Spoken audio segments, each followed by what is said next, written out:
हास्योन्मुख का विवेचन करने से पहले वात्स्यायन के काम सूत्र पर बात करना लाजमी है। चौथी शताब्दी के हिसाब से वात्स्यायन का यह काम बेहद क्रांतिकारी जान पड़ता है, जिसका मुख्य आधार इस बात पर है कि काम जीवन का सहज अंग है और उसे जानवरों की तरह नहीं किया जाना चाहिए, बल्कि उसका भोग धर्म के हिसाब से हो तभी हितकर है। वह एक कला है, एक कौशल है।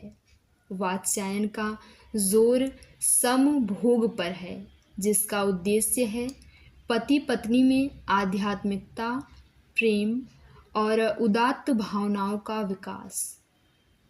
7 भागों में से एक भाग 6 वेश्यावृत्ति पर है। वात्स्यायन वेश्याओं को सेक्स वर्कर मानकर वे तरीके और गुर सिखाते हैं जिससे वह एक पितृसत्तात्मक सामंती समाज में जी सके। अगर एक ही जगह प्रेम और धन मिले तो धन को चुनो, यानी प्रेम चुनकर बर्बाद मत हो। यह अपने आप में आधुनिक लगता है कि सेक्स वर्क को पेशे की तरह देखा जाए और उस पर पेशे के उचित कौशल निर्मित किए जाएं। कहना यह है कि काम सूत्र की रचना शिक्षण के लिए की गई, यह सोचकर कि अर्थ और धर्म की ही तरह काम के लिए भी शास्त्र की ज़रूरत है। काम सूत्र का मकसद जेंडर्ड संरचनाओं से टकराना नहीं था। फिर भी पूरे कामशास्त्र में कुछ जेंडर्ड सामाजिक यथार्थ बार बार पीछे गूंजते हैं, जैसे कि स्त्री का स्वतंत्र न होना। स्त्रियों की यौनिकता के विषय में विद्वानों में हमेशा विवाद रहे हैं कि स्त्रियों को पुरुष की भांति या उसके बराबर आनंद प्राप्त होता है या नहीं, उनका चरम सुख है या नहीं। नहीं है तो वह संभोग में रत क्यों हो। और वात्स्यायन इस नतीजे पर पहुँचते हैं कि काम क्रिया में स्त्री देने वाली कही गई और पुरुष लेने वाला। लेकिन यह केवल स्थिति भेद से है कि उसके लिंग अलग हैं।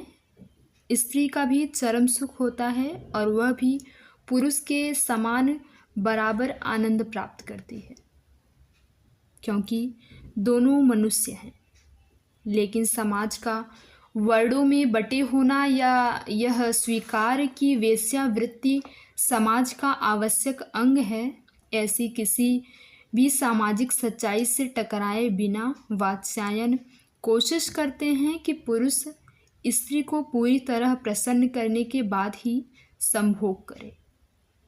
यह भी कह सकते हैं कि यह सिखाता है मर्द को कि स्त्री से सेक्स कैसे पाया जाए, उसे कैसे खुश किया जाए कि वह साथ देने लगे। आज के दिन जब हर 15 मिनट पर एक बलात्कार की घटना दर्ज होती है, यह पढ़ना बड़ी बात लगती है कि कोई 4वीं सदी में पुरुषों को सिखा रहा था कि स्त्री से यौन सुख पाने के लिए उसे काम कला और कौशल के सहारे मनाया जाए।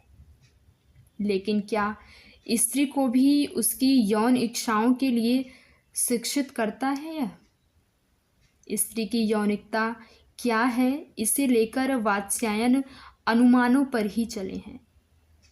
मलयालम में त्रैण कामसूत्रम लिखने वाली KR इंदिरा वात्स्यायन द्वारा बताई गई 64 में से सिर्फ 4 सेक्स मुद्राओं को स्त्री के लिए उपयोगी बताया और दावा करती हैं कि यह एक संपूर्ण सेक्स गाइड है स्त्रियों के लिए। मलयालम में होने से मैं इसे पढ़ नहीं पाई हूँ, इसलिए यह त्रैण कामसूत्रम कितना स्त्रीवादी है या नहीं है, इस विषय में कुछ नहीं कहा जा सकता।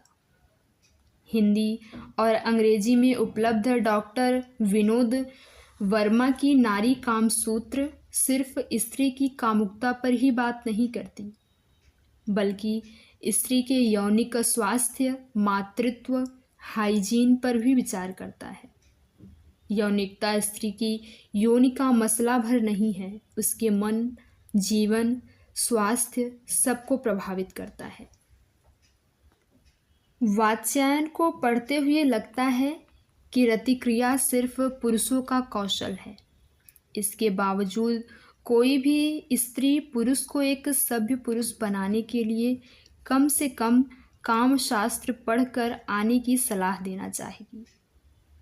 सच भी है, जिस समाज में स्त्री को अभिव्यक्ति की स्वतंत्रता न रही हो, उसमें भी यौन इच्छा की अभिव्यक्ति तरह तरह की नैतिकताओं और मर्यादाओं में बंधी हो, वहाँ सबसे ज़्यादा शिक्षित होने की ज़रूरत पुरुष को ही है।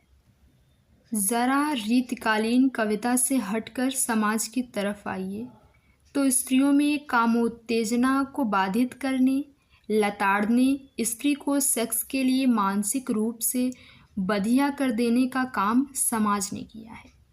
जब समाज की यह सच्चाई हो, वहाँ लैंगिकता के बारे में खुलकर बात करने की छूट का यही परिणाम हुआ कि बेईमानी और चालू भाषा से भरा लैंगिक समानता का एक और दकियानूसी सिद्धांत स्थापित हो गया। वात्स्यायन के कामसूत्र में स्त्री के आनंद देने वाले अंगों के बारे में खूब विस्तार से लिखा गया है। यह काम क्रिया की जानकारी देने वाला अभूतपूर्व ग्रंथ है। लेकिन मज़ेदार यही बात है कि पुरुष नज़रिए से काम शिक्षण करने वाले ग्रंथ से प्रेरणा लेते हुए अंततः इसे फेल न होने वाला फार्मूला मान लिया गया। रीतकाल में प्रेम व्यापार और सौंदर्य वर्णन की तमाम रूढ़ियाँ दिखाई देती हैं।